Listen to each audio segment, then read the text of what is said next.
Hello, everyone, and welcome to our show, Nina and the Emerald Queen. I am Nina, and this is my beautiful mother, the Emerald Queen, and we hope you guys are doing good tonight. So we got an amazing show for you guys, a little bit of tea and a whole lot of truth. We got some good topics, so we're going to go ahead and just get right into it. So, Mother, yes. I want to ask you, what is the lining, or do people, what does silver lining mean? Silver lining is pretty much when things are like on the border. Yeah, well, it's the good and everything. Like when you see in the silver lining, that's just kind of like, oh, you're getting to the good part of it. So I don't want to say silver lining. I'm going to say, what is the line that differentiates discipline from abuse? Discipline from abuse. When it's done and there's more of a pain infliction than there is correcting. Okay.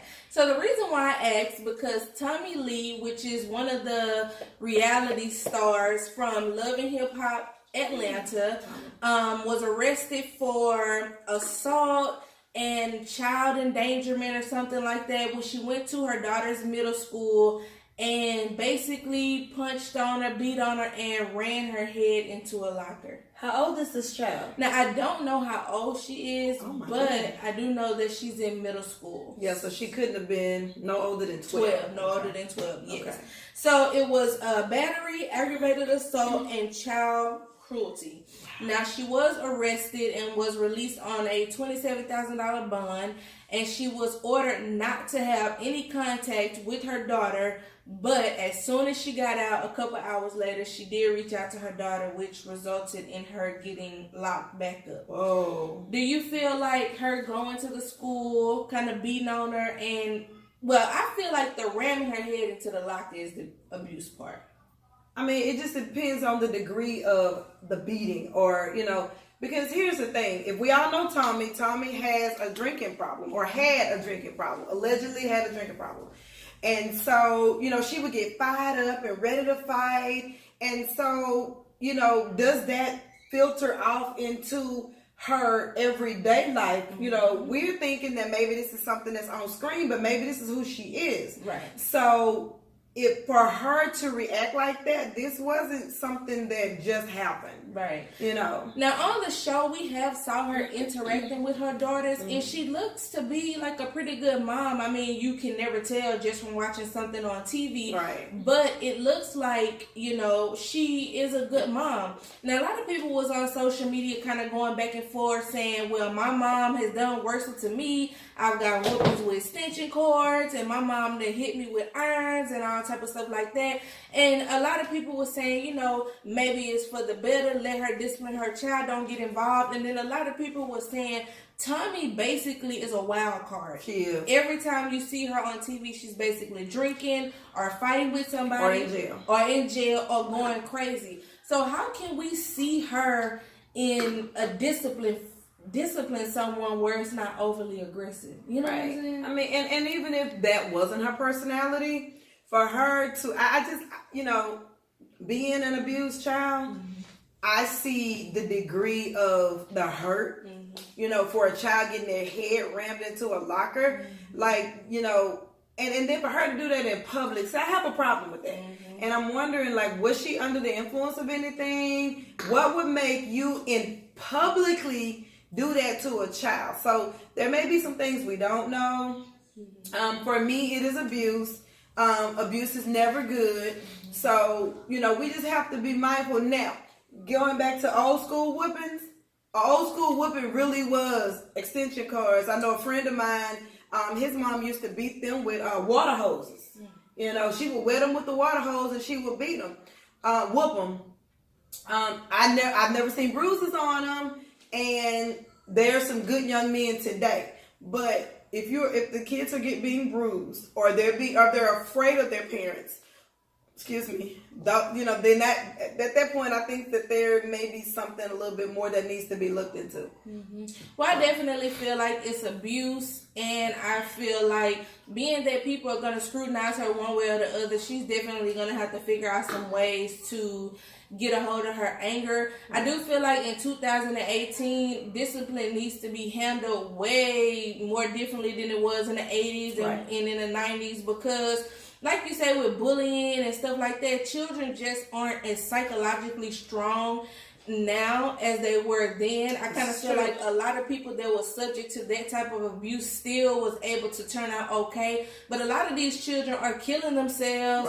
A lot of these children are turning to drugs. So just to go ahead and sum this up, maybe we should try to look at different type of discipline when it comes to nowadays in new school whoopings. I definitely believe in whooping your child, but going to the school, acting crazy, ramming the head into lockers and all that, I feel like it's too much. It's abusive, and at the end of the day, you just might damage your child and, cause more harm than good. So moving right along, my girl Rihanna was offered the Super Bowl halftime show. Now, I don't know if you guys listen to Maroon 5, but Maroon 5 is going to be one of the, I think like the main acts, and the NFL offered Rihanna the part of the Super Bowl halftime show, and she turned it down to stand in solidarity with Colin Kaepernick, and I was super excited about that.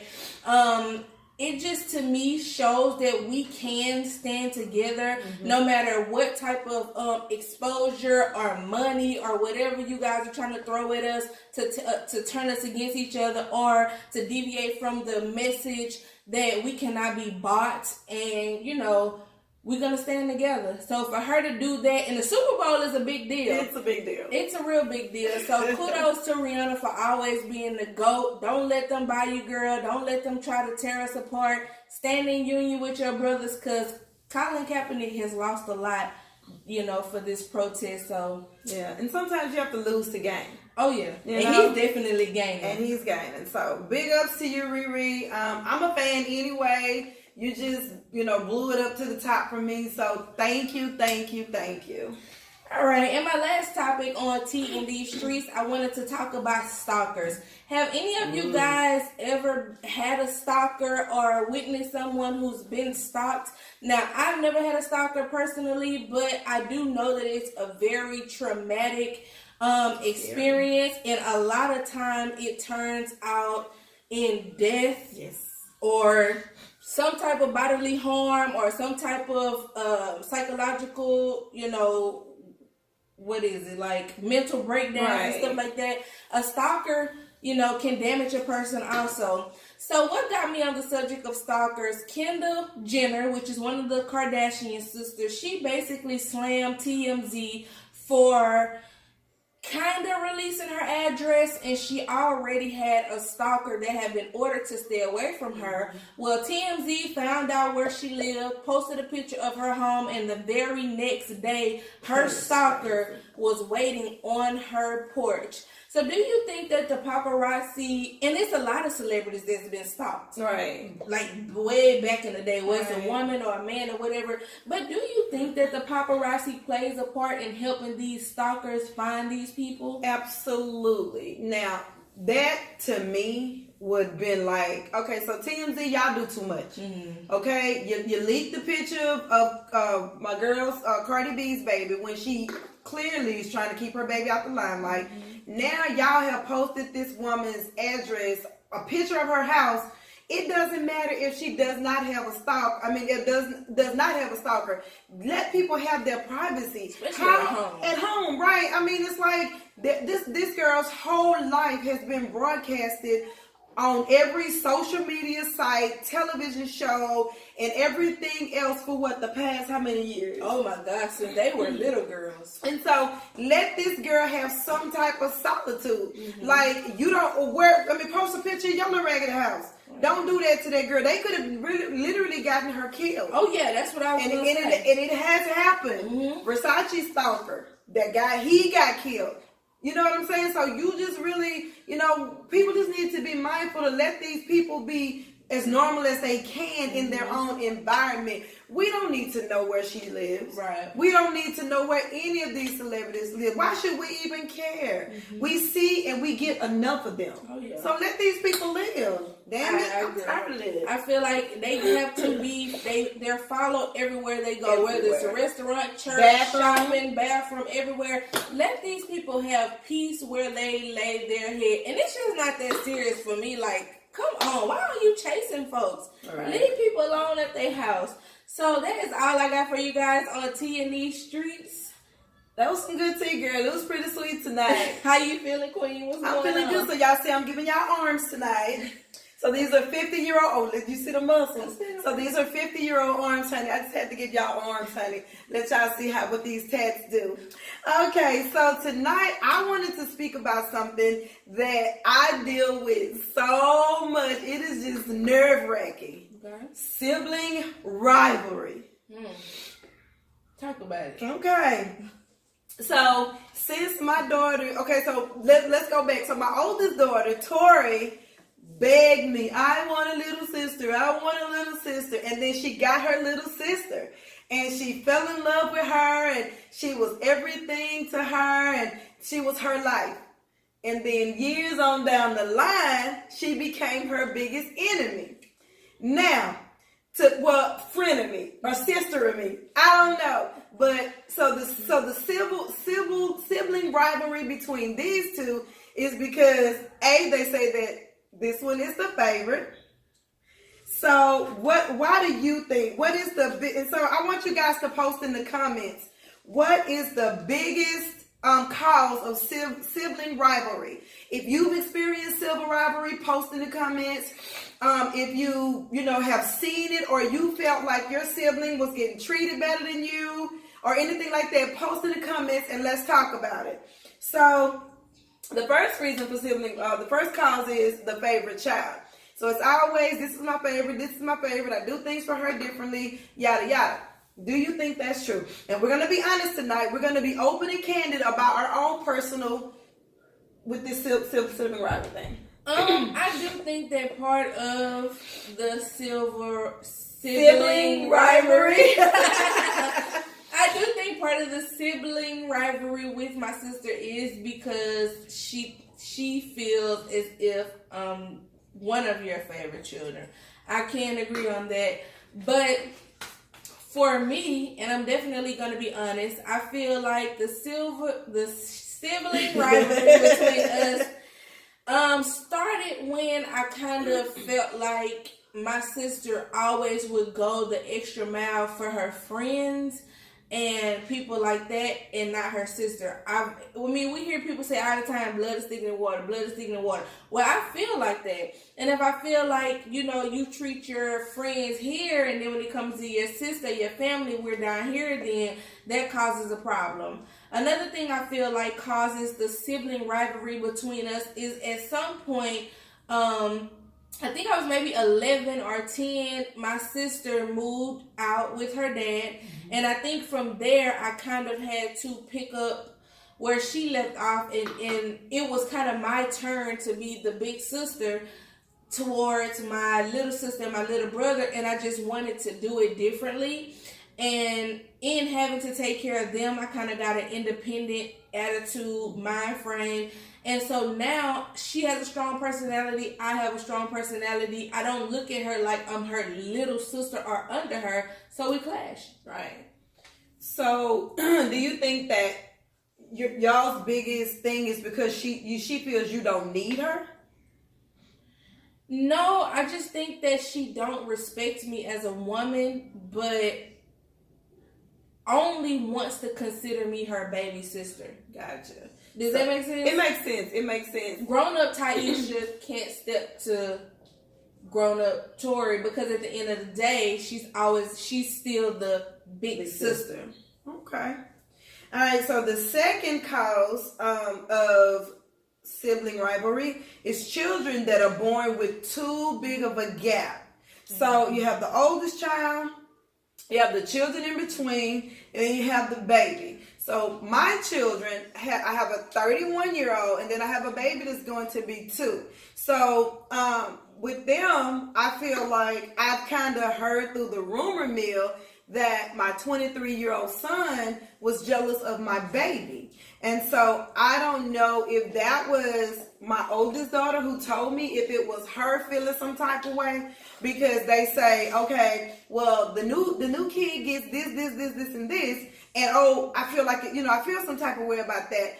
But they have to understand that he came into a different time in my life. So when I had my older kids, I was a single mom working 2, sometimes 3 jobs, and I didn't have all the time in the world. I could only try to provide, whereas with him, I had the time to be here with him and for him, and he had a daddy.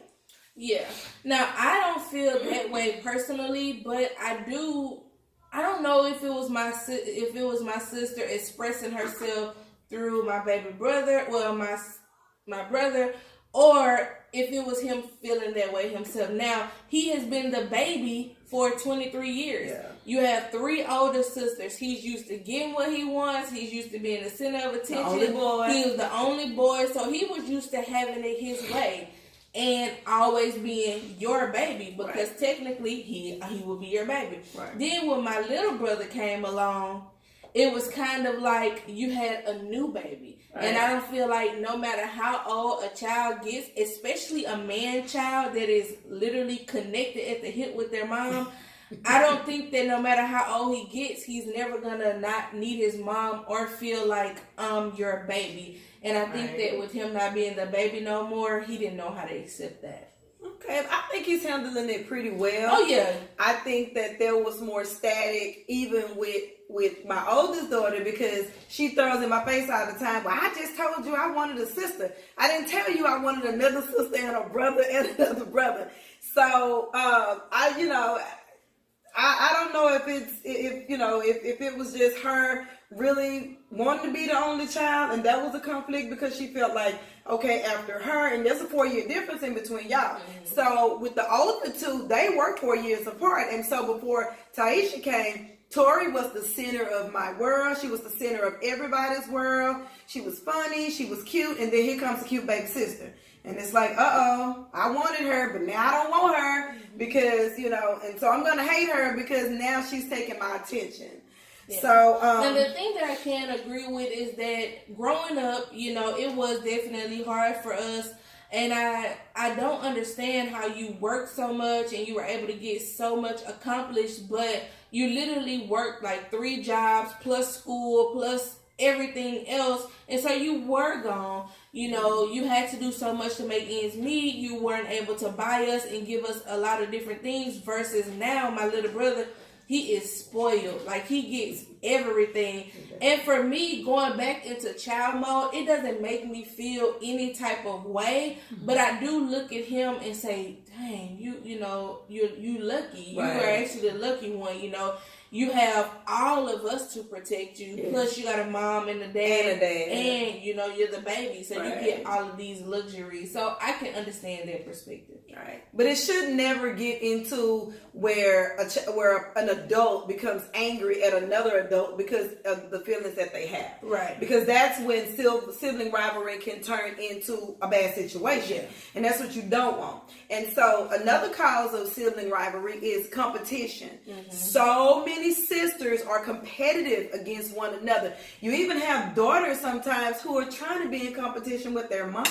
Or moms who are trying to be in competition with their daughters. Exactly. And so it's like, stay in your place, mama, okay? Because, you had your time, you shine now at your age, not trying to be 16 again or 19 or 20. And I see that a lot. I see a lot of my people that I knew back in the day that are in the clubs with their daughters. Oh, yeah. They're, fighting people with their daughters. And I'm like, okay, at what point is this not okay, for this to happen? Mm-hmm. But, so have you ever felt in your sisterhood that there was competition?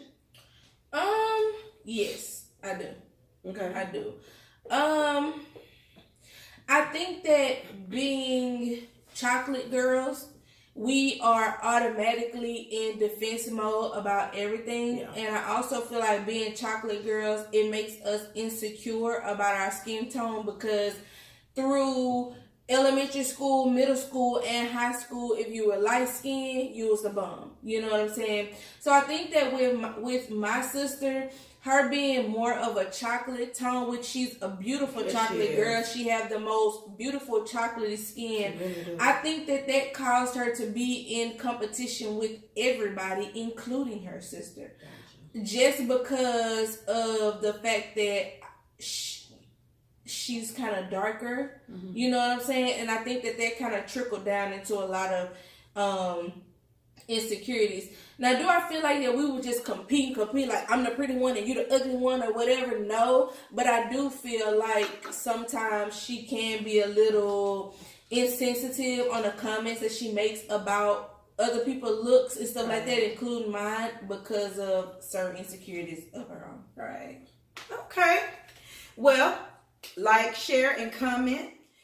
Sibling rivalry. Tell us what you think about it. Tell us about your experiences. Please post it in the comments. Mm-hmm. And if there's anything else that you want us to talk about, then post it in the comments and we'll address it. What else you got? I have a question. Okay. So, you and your coworker are talking, and she's in your face, girl, and her breath smells like do. What do you do?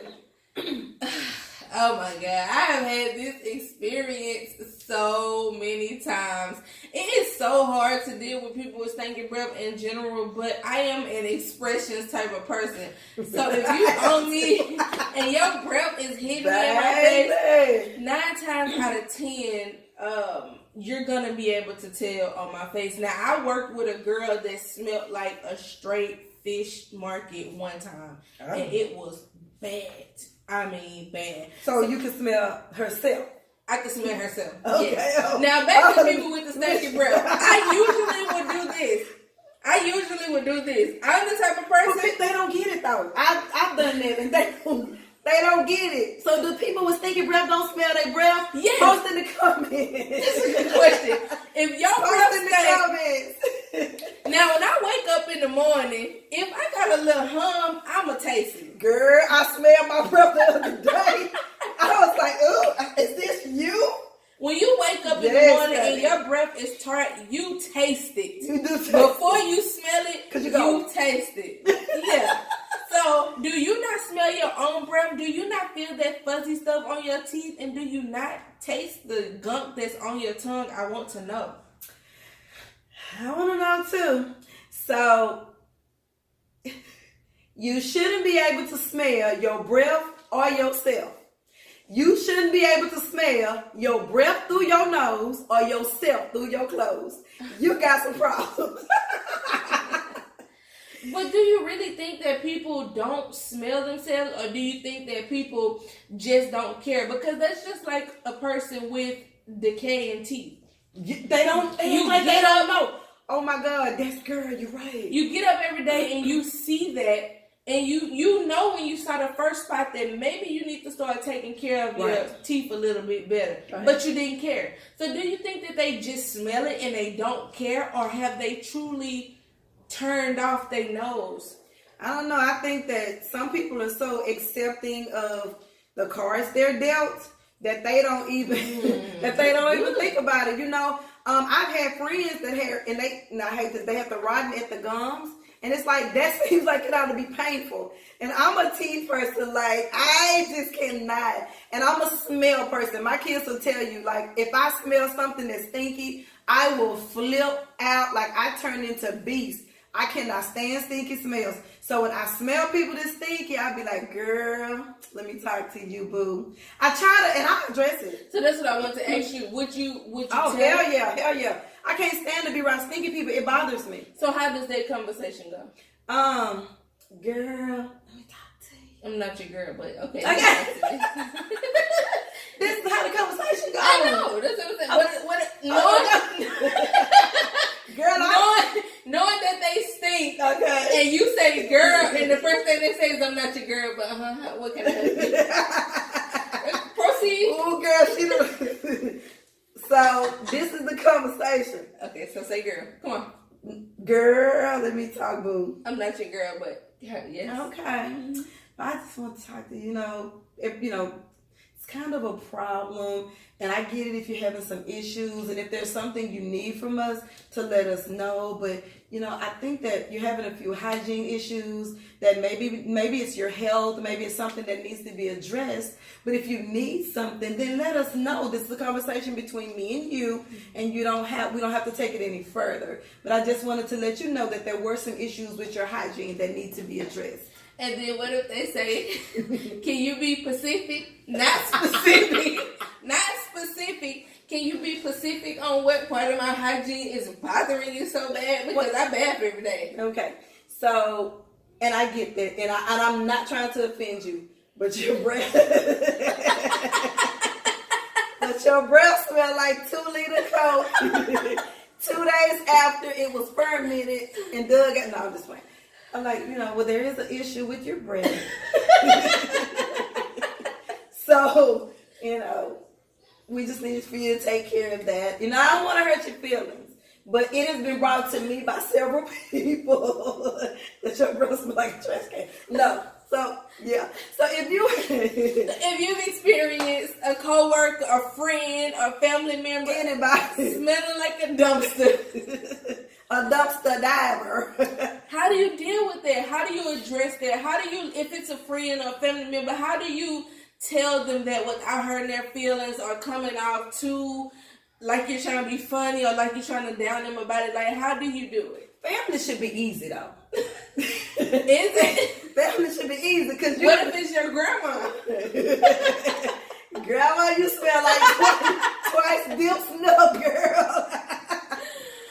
I have a coworker, y'all, and I ain't gonna mention her name, but she be sniffing. She be like, "Oh my God, you always smell so good." And it'd be like, I'd be like, for real. And I'm gonna tell y'all, that's how I found out that people sniff people. Mm-hmm. She'd be around me and she say, "Chef, I ain't never smelled you. Oh my God." Even when I'm in the kitchen cooking, sweating, whatever, she was like, "I never smell you."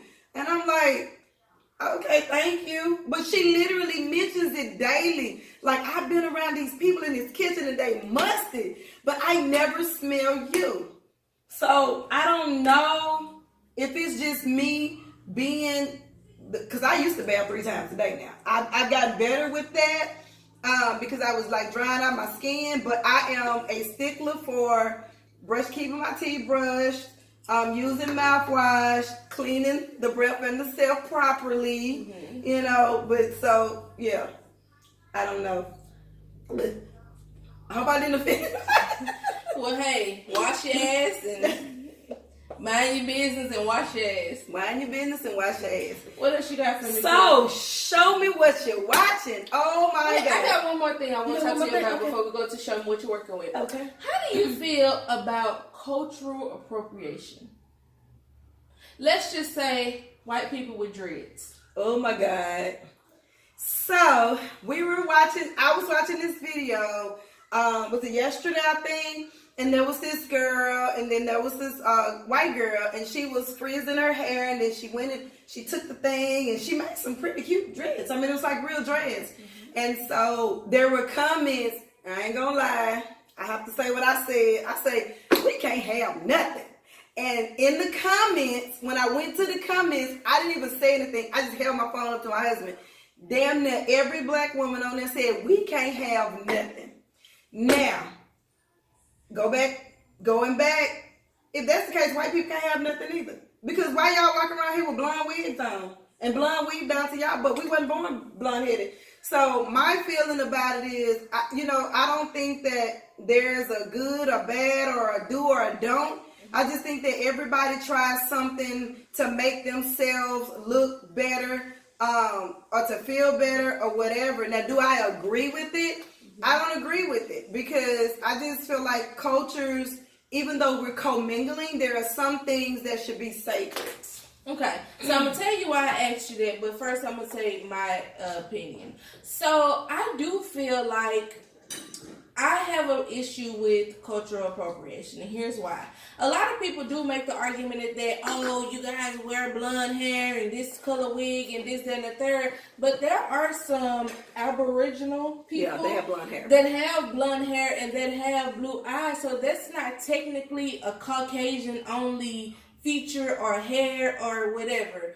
Now, I know that black women, we wear wigs, we wear weaves, but they don't come from Caucasian women. It's Brazilian hair, or it's not even real head out. Yeah, or not even real head out, but it's Brazilian or Peruvian or whatever. So I've never heard anybody say, let me get that Caucasian number 33. Let me get 2 packs of that Caucasian beef. Oh, God. So I don't think that argument is a valid argument. People say, oh, black people, that means black women wear weaves, wigs, whatever. That's true, but it's not y'all hair. So you can't say that. Now, could it be a form of cultural appropriation on our end because we are wearing hair from another nationality? Well, yeah. But, so let me ask you this, and the cultural appropriation came from, do you think that the Kardashians are culture vultures? Yes.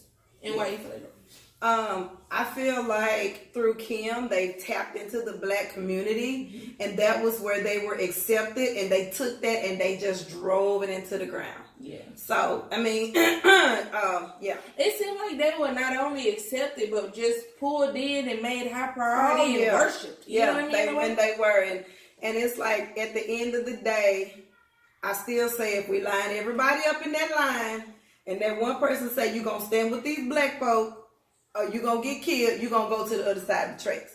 That's just the way it is. That's just my truth. That's our truth. We have to be honest about that. I just, they did, and they still lingering, and we still can't get rid of them. We ain't gonna get rid of them now because, I mean, they done blended on in.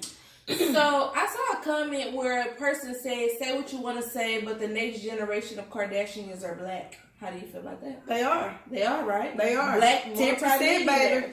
10%, and that's all you need. Fathers are black, so, If you're 10% black, you're black. I don't care how light your skin is.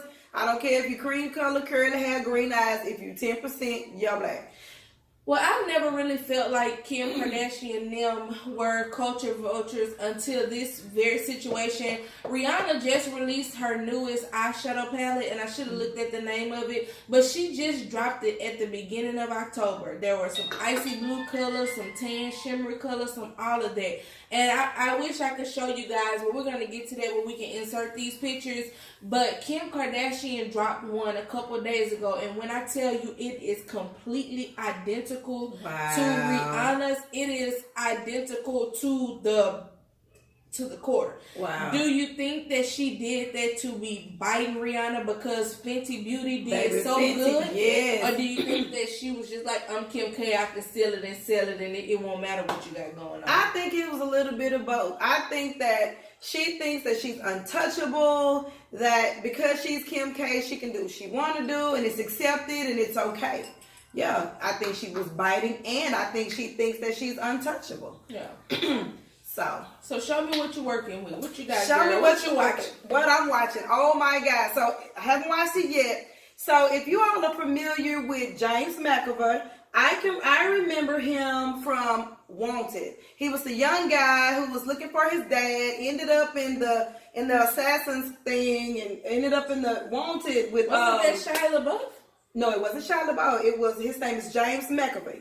He was right. That's where I first remember he played Xavier, and he played the guy in Split. Yep. Well, if you all are comic book fans, and this is not a Marvel, not a DC, in January, Glass is coming out.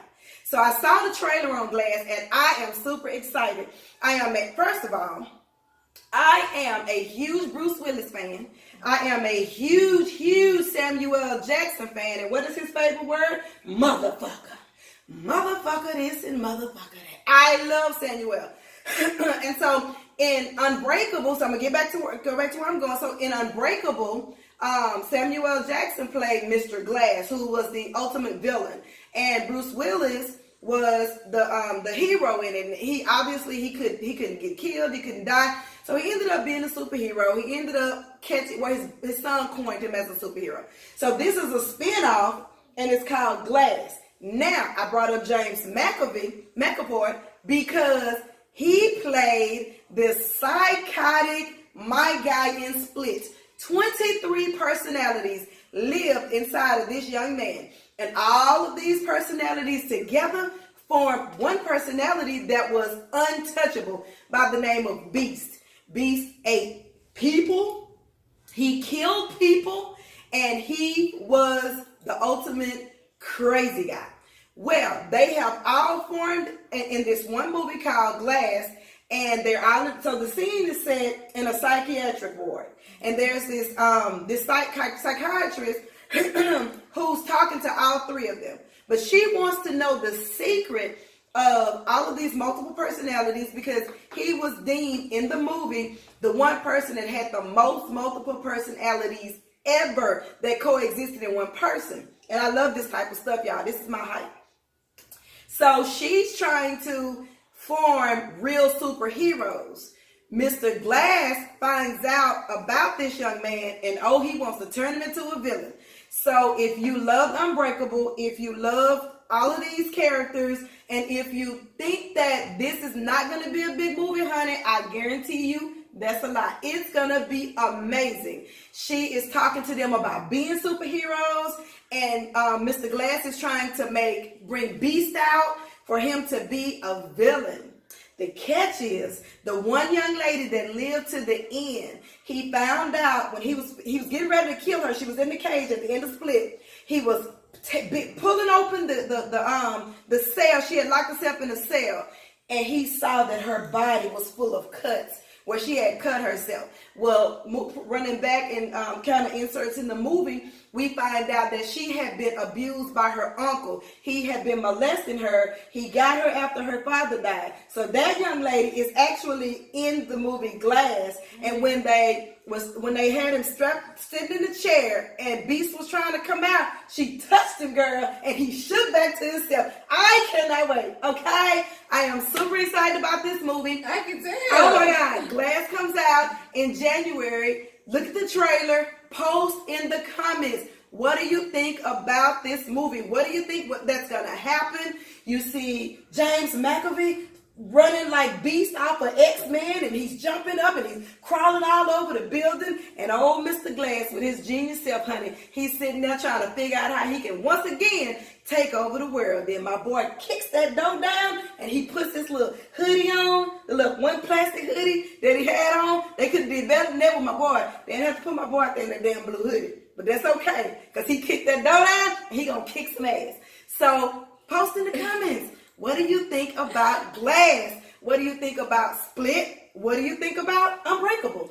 Split is on Netflix if you guys want to watch it. Yes, it is. I didn't like Split. So what did you like about it? The ending. I felt like the ending was stupid. I feel like it's a good movie, but I just feel like for the build up, they did so good building it up. And I got the ending where, he didn't kill her because they related, or they had this thing that made them one and the same. I got that. I just felt like for what they were hyping it up to be, like it got my adrenaline running, especially when they said, the Beast, he lives on a train cart. And I saw him go to the train with the flowers and go down and turn to the Beast. I was like, oh, it's gonna get real, something to happen. And then it just like, see, and I don't feel that way. I mean, but it's not a bad movie. I feel like it'll be to one of those to each his own type of thing. Yeah. But Split is on Netflix, so if you want to kind of see what it's about, check it out on Netflix. I think Unbreakable is on Netflix too, so if you're interested in that type of movie, get caught up and then go watch the trailer. Yes. And, excuse me, and maybe you guys might like it. I have a couple shows that I'm still watching. Horror Story is still on. Horror Story is getting good, y'all. I know I keep talking. Oh my God. I love him. He's just, honey, he's just. Baby, he is spicy. Yes, he is. I know spicy. Mr. Warlock. Well, Mr. Warlock is.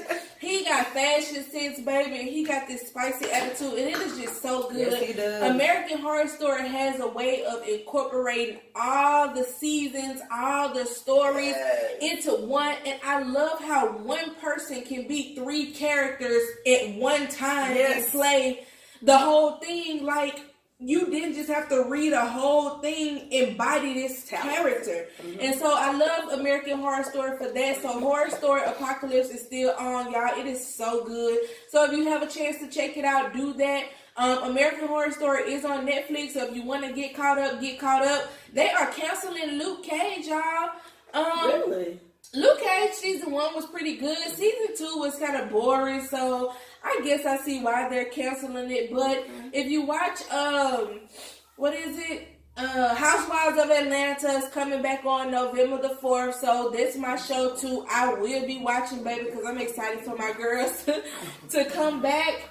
And let's see what else. It's a movie called Widow that's coming out. Now I know Viola Davis is in it, but the trailer. Ooh, I love Viola. The trailer is kind of like her husband and this another lady husband steals a bunch of money from these people, and they supposed to rob these banks or do some type of robbing. Well, the husbands have left town or something, and the people are coming after them saying, y'all gonna have to pull this mission off and get this money. Y'all got 48 hours to do it or your whole family's dead. Whoa. So I'm gonna look into more of that. If you want to be my date girl, we can go to the movies and see it and come back and tell the people what happened. Okay, so we'll go live at the theater and we'll let you guys know what's going on. Get ready for that show. I think I want to see that. Okay, Widow. Other than that, that's all I got. And that's all I got. Well, we thank you so much for tuning in to the Nina and the Emerald Queen show. We hope you guys have a wonderful evening. See you Remember, comment in the post, comment, like, and share. Also, give us topics that you want to hear, things you want to address.